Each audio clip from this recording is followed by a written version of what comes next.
السلام عليكم أصحابتي igu xiran wayna islaamay meel kasta dunida ka joogtaan waxayni leeyahay waxayni tahay wanaagsan maanta maxayni wadaa asxaabtayda yani iga hordhicin koobkaada shaah hor u soo qaada gambarkaadana hor u soo qaada saa sheekadan uga cajisan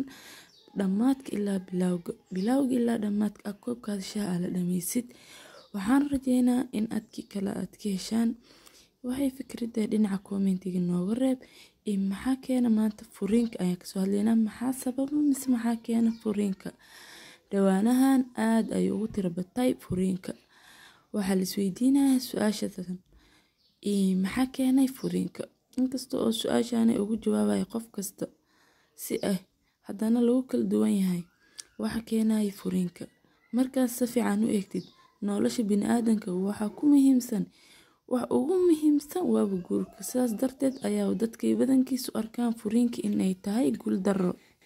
maxaa keenay furiinka waxa keenay furiinka waa wax aad u adag hase yeeshee waxay sheegeen dadka ku takhasusay arrimaha waxyaalo badan oo kamid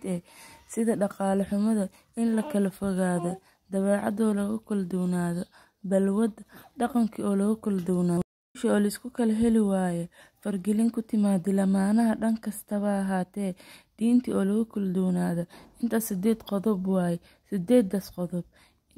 maxaa la dhihi jiray kasii badan waaye laakiin hadda ani ahaan inta aan soo qaatay inta 8kaas qodob ahaan waaye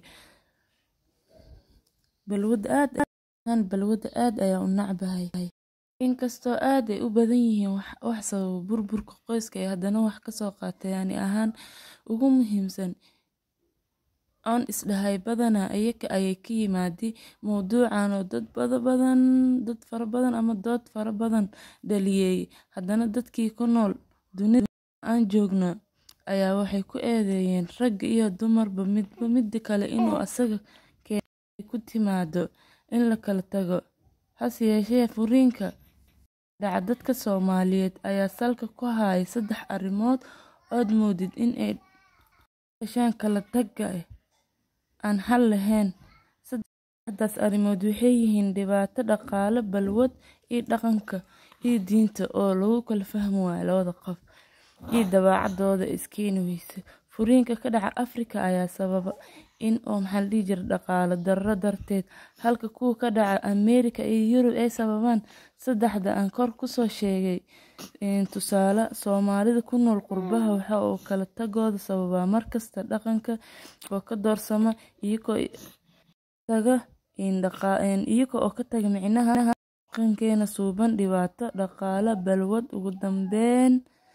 maxaa dhihi lahayd meeshas ay ani oo reegayga amal ku soo gabagabay adigaanay fiirsanay mis adigaan dhageysanay mis adigaanay meesha fadhiyo maxaa ku soo dhihi lahayd